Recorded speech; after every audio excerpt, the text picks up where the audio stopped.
Hi dear friends, welcome to chalkboard stories. അപ്പോൾ നമ്മുടെ mock test സീരീസിലേക്ക് എല്ലാവർക്കും സ്വാഗതം. ഇന്ന് നമ്മുടെ എക്കണോമിക്സിലെ വാണിജ്യ ബാങ്കുകളുടെ ദേശസാൽക്കരണം എന്നൊരു യൂണിറ്റാണ്. ഇതോടെ LP UPയുടെ മോക്ക് ടെസ്റ്റ് സീരീസിൽ നമ്മൾ എന്ത് ചെയ്യുന്നുണ്ട്, സാമ്പത്തിക ശാസ്ത്രം എന്ന ടോപ്പിക്ക് കംപ്ലീറ്റ് ആകും. 30 മാർക്കിനാണ് നമ്മൾ എക്സാം വെച്ചിരിക്കുന്നത്.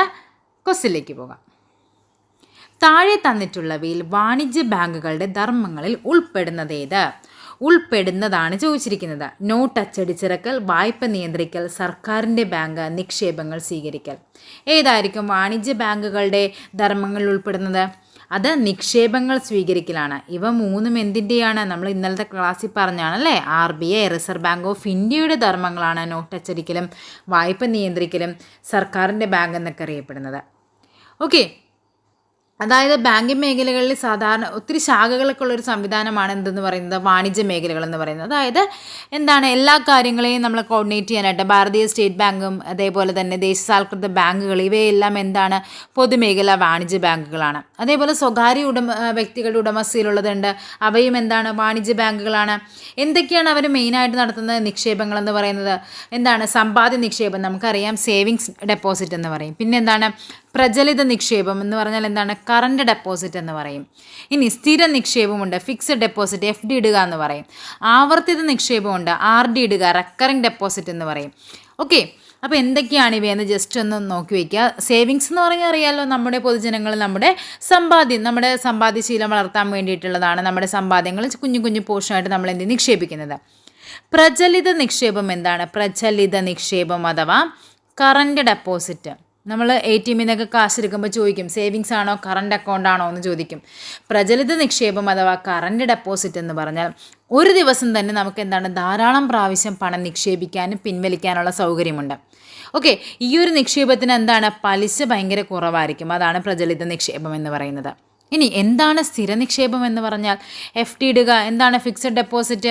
നമ്മളെന്താണ്, ഒരു എമൗണ്ട് ഒരു വ്യക്തികളായിക്കോട്ടെ അല്ലെങ്കിൽ സ്ഥാപനങ്ങളായിക്കോട്ടെ ഒരു നിശ്ചിത കാലയളവിലേക്ക്, ഇപ്പോൾ 1 വർഷത്തേക്ക് FD ഇട്ടു അല്ലെങ്കിൽ 2 വർഷത്തേക്ക് FD ഇട്ടും അങ്ങനെ പറയും. അത് നിശ്ചിത കാലയളവിലേക്ക് നമ്മൾ ബാങ്കിൽ ആ എമൗണ്ട് സൂക്ഷിക്കാൻ കൊടുക്കുന്നതാണ്. അപ്പോൾ അതെന്താണ്, FD ആണ്. ഇനി എന്താണ് RD, റെക്കറിംഗ് ഡെപ്പോസിറ്റ് എന്ന് പറഞ്ഞു കഴിഞ്ഞാൽ, അതായത് ഒരു നിശ്ചിത തുക, ഇപ്പോൾ 1000 രൂപ വീതം എന്താണ്, എല്ലാ മാസവും എന്താണ്, നമ്മളൊരു ചിട്ടി പോലെ ഇടുന്നതിനെയാണ് നമ്മൾ എന്ത് പറയുന്നത്, റെക്കറിംഗ് ഡെപ്പോസിറ്റ് എന്ന് പറയുന്നത്. ഓക്കെ, ഇത് 4 മെയിനായിട്ടുള്ള നിക്ഷേപങ്ങൾ എന്ന് പറയുന്നത്. പിന്നെ എന്താ പറയാനുള്ളത്? വാണിജ്യ ബാങ്കുകളുടെ പ്രധാന ധർമ്മം എന്ന് പറഞ്ഞാൽ പൊതുജനങ്ങളിൽ നിന്ന് നിക്ഷേപങ്ങൾ സ്വീകരിക്കൽ, വായ്പ നൽകൽ, അവയ്ക്ക് എന്താണ്, ചെക്ക് സൗകര്യം കൊടുക്കൽ, പണം അടക്കാനും കൈമാറാൻ ചെയ്യാനും, അതേപോലെ ലോക്കർ സംവിധാനം, ഇങ്ങനെ ഒത്തിരി പ്രത്യേകതകളാണ് എന്തിനുള്ളത്, നമ്മുടെ വാണിജ്യ ബാങ്കുകൾക്കുള്ളത്. Okay, next question. സഹകരണ ബാങ്കുകളുടെ പ്രവർത്തന തത്വം എന്താണെന്ന്? അത് സഹകരണം, സ്വയം സഹായം, പരസ്പര സഹായം എന്നുള്ളതാണ്. സഹകരണം, സ്വയം സഹായം, പരസ്പര സഹായം എന്നുള്ളതാണ് സഹകരണ ബാങ്കുകളുടെ പ്രവർത്തന തത്വം എന്ന് പറയുന്നത്. ഓക്കെ, അതായത് ഏതെങ്കിലും ഒരു സഹകരണ സംഘങ്ങളുടെ ഉടമസ്ഥതയിലോ ലാഭാധിഷ്ഠിത സ്ഥാപനങ്ങൾ അല്ലാത്തതുമായ ബാങ്കുകളെയാണ് എന്ത് പറയുന്നത്, സഹകരണ ബാങ്കുകൾ അഥവാ കോർപ്പറേറ്റ് ബാങ്കുകൾ എന്ന് പറയുന്നത്. അതായത് അവരുടെ മെയിൻ ലക്ഷ്യം എന്ന് പറയുന്നത് സാധാരണക്കാർക്ക് എന്ത് ചെയ്യുക, സാമ്പത്തിക സഹായം നൽകുക എന്നുള്ളതാണ് മെയിനായിട്ടുള്ള സഹകരണ ബാങ്കിൻ്റെ ലക്ഷ്യം എന്ന് പറയുന്നത്. ഇവ മെയിനായിട്ട് എങ്ങനെയാണ്, 3 തിരിച്ചിട്ടുണ്ട്. ജില്ലാ സഹകരണ ബാങ്ക് ഉണ്ട്. ആദ്യം എന്താണ്, സംസ്ഥാന സഹകരണ ബാങ്ക്. പിന്നെ എന്തുണ്ട്, ജില്ലാ സഹകരണ ബാങ്കുണ്ട്. പിന്നെ എന്താണ്, പ്രാഥമിക സഹകരണ ബാങ്കുകൾ. ഇങ്ങനെ 3 തിരിച്ചിട്ടുണ്ട്. നമ്മുടെ 10ാം ക്ലാസ്സിലെ ജോഗ്രഫിയിൽ ഒരു ചാപ്റ്റർ ഉണ്ട്, സെക്കൻഡ് പാർട്ടിലാണ്. ചാപ്റ്റർ ഏതാണ്, എത്രാമത്തെ ചാപ്റ്ററാണെന്ന് ഞാൻ മറന്നുപോയി. ഈ ഒരു ബാങ്കിങ്ങുമായിട്ട് ബന്ധപ്പെട്ട് നമുക്ക് പഠിക്കാനുള്ളത്. അപ്പോൾ നിങ്ങൾ ആ ഒരു ചാപ്റ്റർ നന്നായിട്ടൊന്ന് വായിച്ച് വേണം പോകാനായിട്ട്. ഓക്കെ, സംസ്ഥാന സഹകരണ ബാങ്ക് എന്ന് പറയുമ്പോൾ എന്താണ്, അത് സംസ്ഥാനത്തെ ആയിരിക്കും എല്ലാ കാര്യങ്ങളെയും കോർഡിനേറ്റ് ചെയ്യുന്നതായിരിക്കും. എല്ലാ ജില്ലാ സഹകരണ ബാങ്കുകൾക്കൊക്കെ സാമ്പത്തിക സഹായം നൽകുന്നത് സംസ്ഥാന സഹകരണ ബാങ്കുകളായിരിക്കും. ജില്ലയിലേക്ക് വരുമ്പോൾ എന്താണ്, ഓരോ ജില്ലയിലെയും എന്താണ്, ഓരോ ജില്ലാ സഹകരണ ബാങ്കുകൾ ഉണ്ടാകും. ഓക്കെ, അതേപോലെ തന്നെ എന്താണ്, ഗ്രാമങ്ങളിലേക്ക് അടുത്തേതാണ് പ്രാഥമിക സഹകരണ ബാങ്കുകൾ എന്ന് പറയും. അതായത് പ്രാഥമിക സഹകരണം എന്ന് പറയുമ്പോൾ ഒരു ലൊക്കാലിറ്റിയിലേക്കായിരിക്കും, കോർപ്പറേറ്റീവ് സൊസൈറ്റികൾ എന്നൊക്കെ പറയുന്ന പോലെ തന്നെ. Okay, next question. Next question എന്താണെന്ന് നോക്കിക്കേ. എത്ര ജില്ലാ സഹകരണ ബാങ്കുകളെ സംയോജിപ്പിച്ചാണ് Kerala state cooperative banking limited ആരംഭിച്ചത്? എത്രയാണ്? 13. അതായത് നമ്മുടെ കേരളത്തിലെ 13 ജില്ലാ സഹകരണ ബാങ്കുകൾ നമ്മളിത് തുടങ്ങിയപ്പോൾ ഇത് ആരായിരുന്നു? മലപ്പുറം പിൻവാങ്ങി നിന്നിരുന്നു. 13 ജില്ലാ ബാങ്കുകളും അതേപോലെ തന്നെ ഒരു സംസ്ഥാന സഹകരണ ബാങ്കും കൂടി ചേർന്നാണ് എന്തുണ്ടാക്കുന്നത്? കേരള കോർപ്പറേറ്റീവ് ബാങ്ക് അഥവാ കേരള ബാങ്ക് രൂപീകരിക്കുന്നത്. ഓക്കെ, ഇനി 2019 എന്നാണ്? 2019 നവംബർ 29 കേരള ബാങ്ക് രൂപീകരിക്കുന്നത്. ഈ ഡേറ്റ് ഇമ്പോർട്ടൻ്റ് ആണ്, ഇത് ചോദിച്ചിട്ടുണ്ട്. പിന്നെ എന്താണ്? മലപ്പുറം ജില്ലാ സഹകരണ ബാങ്കിനെ കേരള ബാങ്കിൽ ലയിപ്പിക്കുന്നതിനായി കേരള നിയമസഭ ഒരു ബില്ല് പാസ്സാക്കിയത് എന്നാണ്? 2021 നവംബർ 3. ഓക്കെ, അതേപോലെ തന്നെ കേരള കോർപ്പറേറ്റീവ് ബാങ്കിൻ്റെ രൂപീകരണത്തെക്കുറിച്ച് വിശദമായി പഠനം നടത്താനായിട്ട് നിയോഗിച്ച കമ്മിറ്റിയാണ് ഇത്? Professor MS Sriram committee. അതേപോലെ തന്നെ അപ്പോൾ കമ്മിറ്റിയൊക്കെ രൂപീകരിച്ച് എല്ലാം സെറ്റാക്കി കഴിഞ്ഞ് കഴിഞ്ഞാൽ അത് നടപ്പാക്കുന്നതിന് എന്ത് വേണം? ഒരു ടാസ്ക് ഫോഴ്സ് വേണം. ആ ടാസ്ക് ഫോഴ്സിൻ്റെ ചെയർമാനായിരുന്നു ആര്? VR രവീന്ദ്രനാഥ്. ഇദ്ദേഹം എന്തായിരുന്നു? മുൻ ചീഫ് ജനറൽ നബാർഡിൻ്റെ ജനറൽ മാനേജറായിരുന്നു VR രവീന്ദ്രനാഥ്. ഇനി കേരള ബാങ്കിൻ്റെ പ്രഥമ പ്രസിഡന്റ് എന്ന് പറയുന്നത് ആരാണ്? Gopi കോട്ടമുറിക്കലാണ്. Gopi Kottamurickal.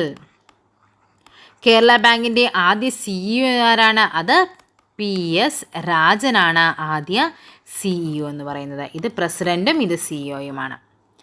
Okay, next question. താഴെ തന്നിരിക്കുന്നവയിൽ നബാർഡുമായി ബന്ധമില്ലാത്തത്? കാർഷിക വികസനവും ഗ്രാമീണ വികസനവും 1980 ജൂലൈ 16 സ്ഥാപിതമായി. ആസ്ഥാനം മുംബൈയാണ്. ശിവരാമൻ കമ്മിറ്റി എന്നാണ് പേര്. ഓക്കെ, ഇത്രയുമാണ് തന്നിരിക്കുന്നത്. ശിവരാമൻ കമ്മിറ്റി ഇതുമായി ബന്ധപ്പെട്ടതാണെന്ന്. നമ്മളോട് ചോദിച്ചിരിക്കുന്നത് ബന്ധമില്ലാത്ത പ്രസ്താവനയാണ്.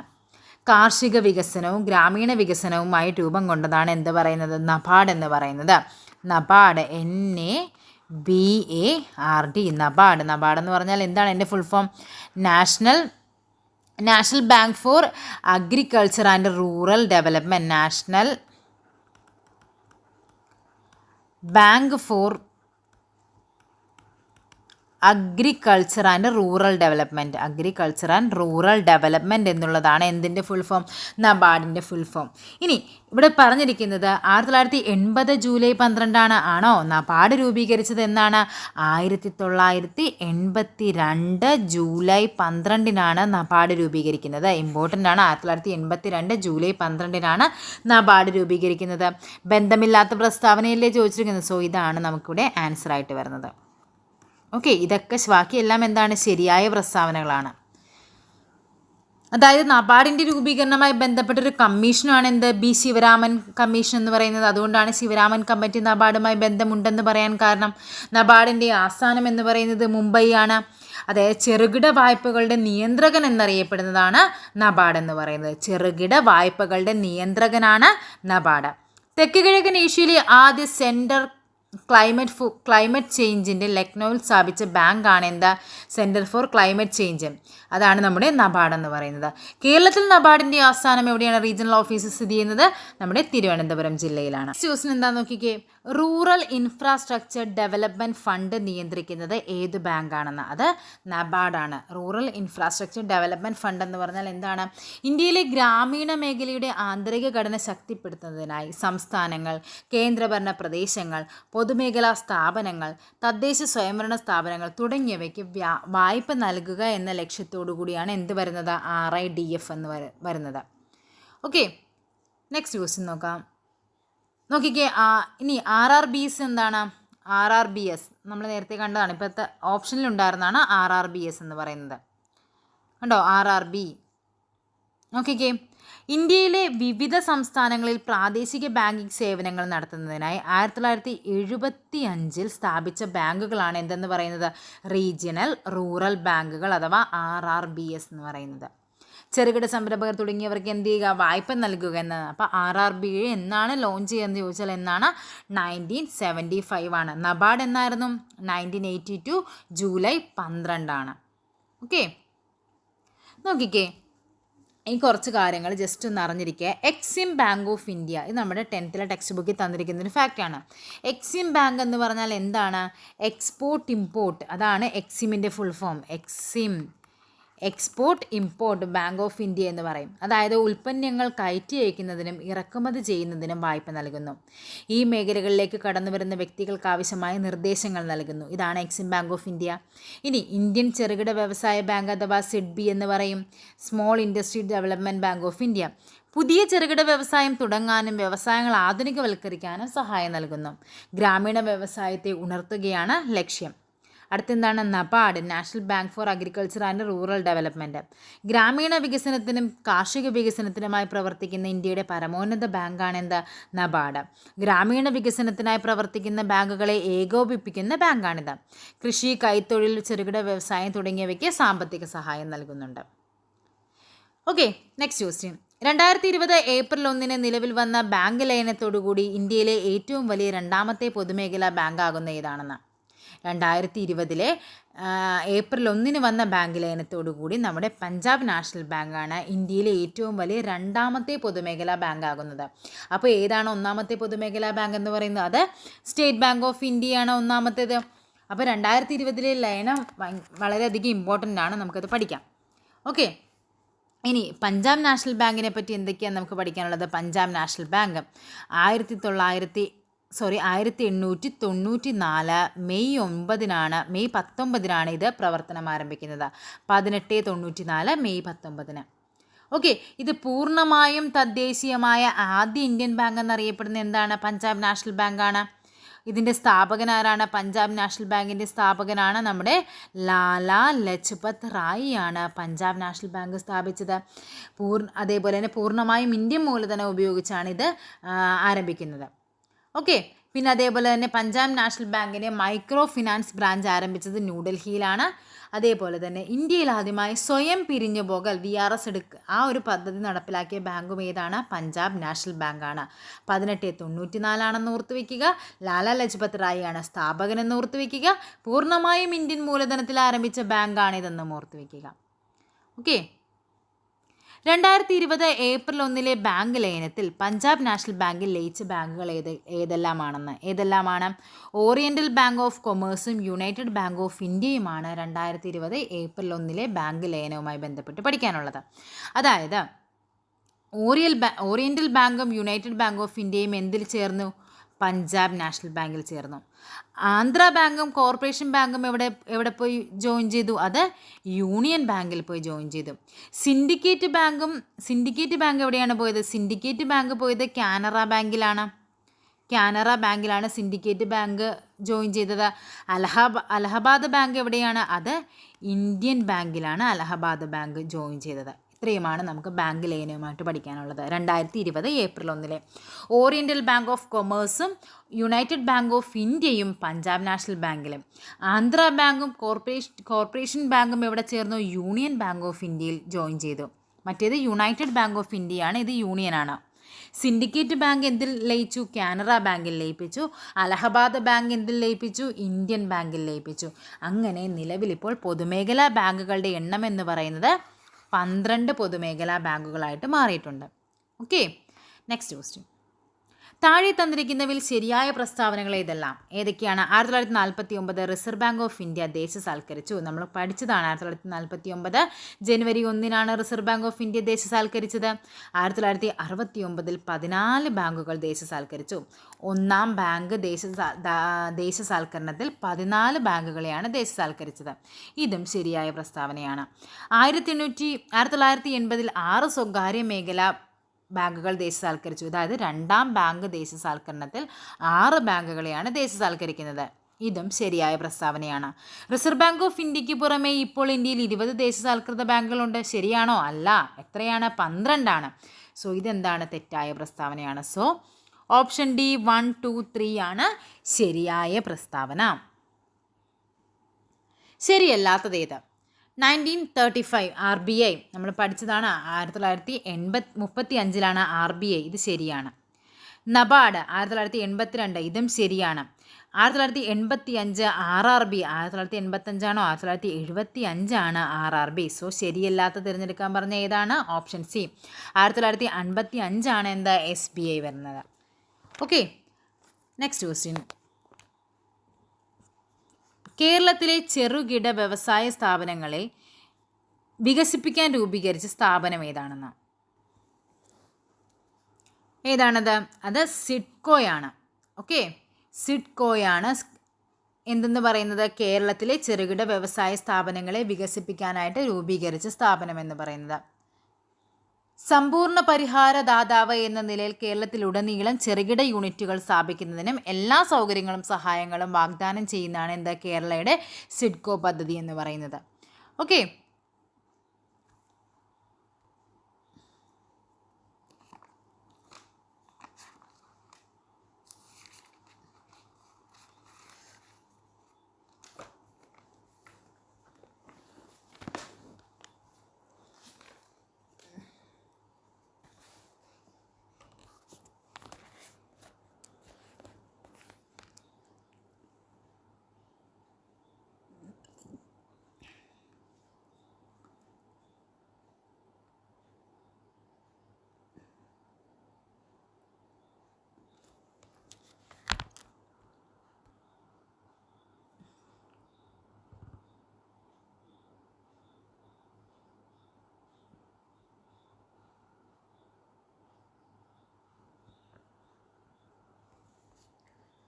കേരളത്തിലെ 13 ജില്ലാ സഹകരണ ബാങ്കും അതേപോലെ തന്നെ ഒരു സംസ്ഥാന സഹകരണ ബാങ്കും കൂടിച്ചേർത്താണ് എന്തുണ്ടാക്കിയത്?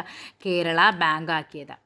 ഓക്കെ, ഇതിനെപ്പറ്റി നമ്മൾ നേരത്തെ കഴിഞ്ഞ ക്വസ്റ്റ്യനിൽ പറഞ്ഞതാണ്. Next question. ചെറുകിട സംരംഭകർക്ക് ഈടില്ലാതെ വായ്പ നൽകുന്ന പ്രധാനമന്ത്രിയുടെ പദ്ധതി താഴെ പറയുന്നവയിൽ ഏതാണെന്ന്? ഏതാണത്? മുദ്രാ യോജനയാണ് ചെറുകിട സംരംഭകർക്ക് ഈടില്ലാതെ വായ്പ നൽകുന്ന പദ്ധതി. എന്താണ് മുദ്രാ പദ്ധതി എന്ന് പറയുന്നത്? മുദ്രാ പദ്ധതി എന്താണ്? Micro unit development and refinance agency limited, അതാണ് അതിൻ്റെ ഫുൾ ഫോം. മൈക്രോ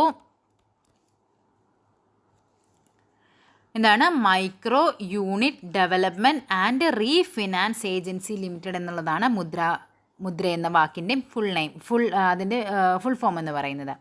ഇനി എന്നാണ് മുദ്രാ ബാങ്ക് സ്ഥാപിതമായത്? 2015 ഏപ്രിൽ 8 മുദ്രാ ബാങ്ക് സ്ഥാപിതമാകുന്നത്. അതിൻ്റെ ആസ്ഥാനം എന്ന് പറയുന്നത് എവിടെയാണ്? മുംബൈയാണ്. ഓക്കെ, 2020 മാർച്ച് 31 വരെയുള്ള കേന്ദ്ര ധനകാര്യ വകുപ്പിൻ്റെ റിപ്പോർട്ടുകൾ പ്രകാരം ഏറ്റവും കൂടുതൽ മുദ്രാ ലോണുകൾ നൽകിയ സംസ്ഥാനം എന്ന് പറയുന്നത് നമ്മുടെ തമിഴ്നാടാണ്. ഓക്കെ, ഇനി എന്താണ് ദീൻദയാൽ ഉപാധ്യായ ഗ്രാമജ്യോതി യോജന എന്നത്? അതായത് 24x7 എന്ന രീതിയിൽ വൈദ്യുതി ലഭ്യമാക്കുക എന്ന ലക്ഷ്യത്തോടെ കേന്ദ്ര ഊർജ്ജ മന്ത്രാലയം ആരംഭിച്ച പദ്ധതിയാണ് എന്താ? ദീൻദയാൽ ഉപാധ്യായ ഗ്രാമജ്യോതി യോജന എന്ന് പറയുന്നത്. എന്താണ് കൗശൽ വികാസ് യോജന? അതായത് യുവജനങ്ങൾക്ക് വേണ്ടിയിട്ടാണ്. യുവജനങ്ങളുടെ നൈപുണി വികാസം ലക്ഷ്യമിട്ടുകൊണ്ട് കേന്ദ്ര സർക്കാർ നടപ്പിലാക്കിയ തൊഴിൽ പരിശീലന പദ്ധതിയാണ്. ഇനി എന്താണ് ഫസൽ ബീമ യോജന? വിളനാശത്തിൽ നിന്ന് കർഷകർക്ക് സംരക്ഷണം നൽകുന്നതിനായി കേന്ദ്ര സർക്കാരിൻ്റെ കുറഞ്ഞ പ്രീമിയം നിരക്കിൽ ഇൻഷുറൻസ് പരിരക്ഷയാണ് എന്താ? ഫസൽ ബീമ യോജന എന്നത്. ഓക്കെ, 30 ക്വസ്റ്റ്യൻ ഒറ്റയടിക്ക് ചെയ്യാമെന്നാണ് വിചാരിച്ചത്. പക്ഷേ അതിനി ഒത്തിരി ആയിപ്പോകും. അതുകൊണ്ട് ബാക്കി 15 ക്വസ്റ്റ്യൻ അടുത്ത വീഡിയോ ആയിട്ട് തരാം. അപ്പോൾ അതുവരേക്കും എല്ലാവർക്കും താങ്ക് യു.